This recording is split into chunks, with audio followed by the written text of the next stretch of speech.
Public viewing ng lamay ni Ateneo basketball player Rene Baterbonia sa Davao. Dinagsa ng mga taga-suporta.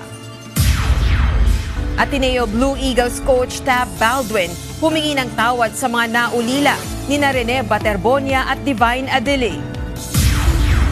International Criminal Court Trial Chamber 3 ipinag-utos ang pagsagawa ng medical examination para kay dating Pangulong Rodrigo Duterte. Resulta ng pagsusuri ipinapasumite ng korte sa August 18. Korte Suprema, planong kumbinsihing muli upang kilalanin ng quorum noong June 3 sa Senado. Sa public viewing na isinagawa sa isang chapel sa loob ng Ateneo de Davao University Senior High School Bangkal Campus, dumating ang mga tagahanga ni Rene. Hanggang bukas, June 14, tatagal ang public viewing ni Rene sa Davao bago ito dalhin sa kanilang hometown sa Agusan del Sur.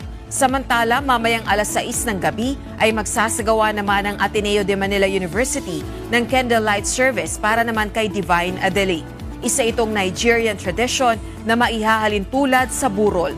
Matatandaan na mariing hinihiling ng pamilya Adili na sumailalim muna sa autopsy ang labi ni Divine bago ang repatriation nito sa Nigeria. Sa public namin ni VP Sara na nakulangan ito sa pagresponde ng universidad, lalo na sa pagpapaalam sa mga kaanak ng mga nasawing estudyante ang tungkol sa tunay na nangyayari. Ipinahayag din ng Vice Presidente na nararapat na aksyonan sa legal na paraan ang nangyari kina Baterbonia at Adili upang makamit ng mga naulilang pamilya ang hustisya. Dapat kasi sa mga ganyan na mga panahon ay nauuna yung pag-reach out nila sa pamilya at pagpapaintindi sa pamilya kung ano yung nangyari at ano yung mga kailangan nilang gawin, the family and the school. So pakiramdam ko ay malaki ang pagkukulang ng paaralan sa pagbigay suporta sa pamilya. Kauna-unahang pagkakataon matapos ang insidente ng pagkalunod ng Ateneo basketball players na sina Rene Baterbonia at Divine Adili. Naglabas na ng pahayag ang head coach nito na si Thomas Anthony Tab Baldwin sa video na ipinost sa social media account ng Ateneo de Manila University. Sinabi nito ang kanyang taos-pusong paghingi ng tawad sa pamilya ni Rene Baterbonia at Divine Adili. As a coach, I'm entrusted by you, the parents and the families, with first and foremost their well-being. And in this I feel I failed. And I'm sorry. To the depth of my being, I'm sorry. Ayon pa kay Coach Tab Baldwin, masakit din para sa kanya ang nangyari sa dalawang manlalaro. Yes, as a coach, I lost my boys too. Never again would I be able to help them develop into the basketball player they wanted to be.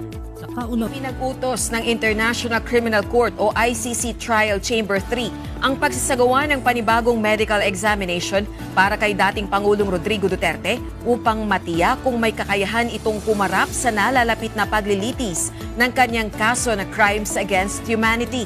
Itinalaga ng korte ang parehong tatlong eksperto na sumuri sa dating Pangulo noong pre-trial stage noong nakaraang taon upang tingnan ang kasalukuyang estado ng kanyang kalusugan at kakayahang makilahok sa paglilitis. Kabilang sa kanilang susuriin ay kung naiintindihan ni FPRRD ang mga sakdal laban sa kanya, mga proseso ng korte at kung kaya niyang makipag-ugnayan ng maayos sa kanyang mga abogado.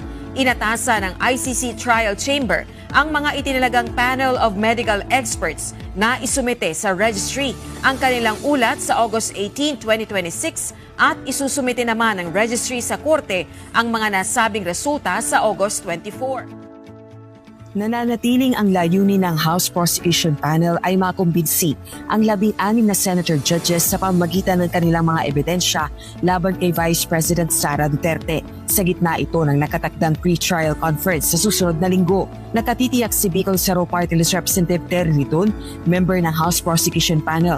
Oras na maipresenta nila ang kanilang mga ebidensya sa paglilitis, makukuha nila ang target na boto para sa conviction. Ang inaasahan po ng House Prosecution Panel ay makapagkumbinsi ng 16 na senator judges. No?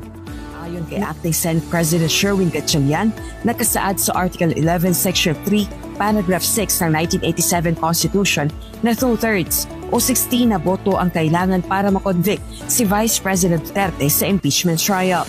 Hindi anya apektado ang naturang bilang ng kung ilan man ang dumalo sa paglilitis.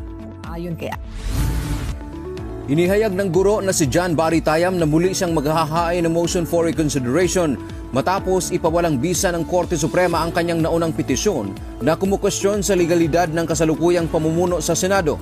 Ayon sa Korte Suprema, dinismiss ang nasabing petisyon dahil sa lack of legal standing o kabiguan ni Tayam na ipakita na siya ay direktang nagtamo ng pinsala o direct injury mula sa isyong kanyang kinukwestiyon. Aminado naman si Tayam na sa kanyang unang petisyon ay hindi niya gaanong nailatag ang argumento bilang isang taxpayer at citizen at kulang ito sa mga naunang desisyon ng hukuman na susuporta sa kanyang legal standing.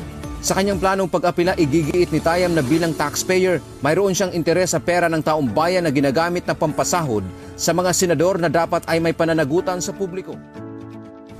Naniniwala si Senator Alan Peter Cayetano na mayroong playbook o sistema ng panggigipit ang administrasyon laban sa mga individual na hindi nila kaalyado.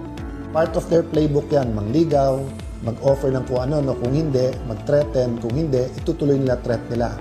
False witnesses, maglalabas ng mga contractor, di ba kinuha ngayon si Diskaya. Inihalimbawa niya ang pagkakaroon ng iba't ibang bersyon ng mga testimonya laban kay Senator Joel Villanueva. Meron na pong bumaliktad dun sa mga DPWH na sinabi nila na dinidiktahan din sila kung ano sasabihin. Yung unang sinabi ni Yusek Bernardo, nagbago din yon. Kay Senator Joel Villanueva, apat na yung version nung paano siya supposedly guilty. And none of those versions are true. Pa ni Senator Cayetano, ito rin ang dahilan kung bakit pilit umanong ipinapakulong si Senator Jinggoy Estrada upang magsilbing babala sa iba pang mambabatas na nagbabalak lumaban sa administrasyon. That's why pinilit nilang makulong si Jinggoy kasi sabi niya, nawawala na ng takot yung iba, lumalaban na. So kailangan natin ipakita na totoo at madali kay Jinggoy kasi usual suspect, di ba? Isaan niya ito sa dahilan bakit pinangahawakan pa rin nila ang Senate Blue Ribbon Committee. Kailangang lumabas ang mga ebidensyang magtuturo sa major players o pangunahing mastermind sa flood control scandal. Hindi nais agawin o pangunahan ni Vice President Sara Duterte ang anumang kilos protesta para patalsikin si Pangulong Ferdinand Marcos Jr. Iginiit ni VP Sara na may sinumpaan siyang mandato na ipagtanggol ang saligang batas, kaya't hindi siya gagamit ng iligal na paraan para lamang makuha ang kapangyarihan. Mas nanaisin pa niya nitong manatili sa tungkulin ng Pangulo at makita ng publiko ang kanyang tunay na pagkatao. Ako, I am the constitutional successor, no? I am the next in line ayon sa ating konstitusyon. At meron akong sinumpaan noong ako ay nag-assume ng Office of the Vice President. At nakalagay doon that I will preserve and defend the Constitution. So, wala sa aking mga kamay ang pagsasagawa ng extra constitutional means, no, to overthrow the current administration. At hindi ko din gusto yon. Gusto ko makita ng taong bayan hanggang sa dulo kung gaano ka walang hiya si BBM. Maulan at maulap na kalangitan ang inaasahan ngayong Sabado dahil sa easterlies. Ayon sa 5 a.m. weather forecast ng Philippine Atmospheric, Geophysical and Astronomical Services Administration o PAG-ASA, Maapektuhan ng easterlies o mainit na hangin mula Pacific Ocean ang silangang bahagi ng Southern Luzon, Visayas at Mindanao. Inaasahan ang mga pag-ulan sa Davao Region, Bicol Region, Eastern Visayas at Caraga Region. Samantala, ang Metro Manila at iba pang bahagi ng Luzon ay makararanas ng bahagyang maulap hanggang maulap na kalangitan na may posibilidad ng localized thunderstorms.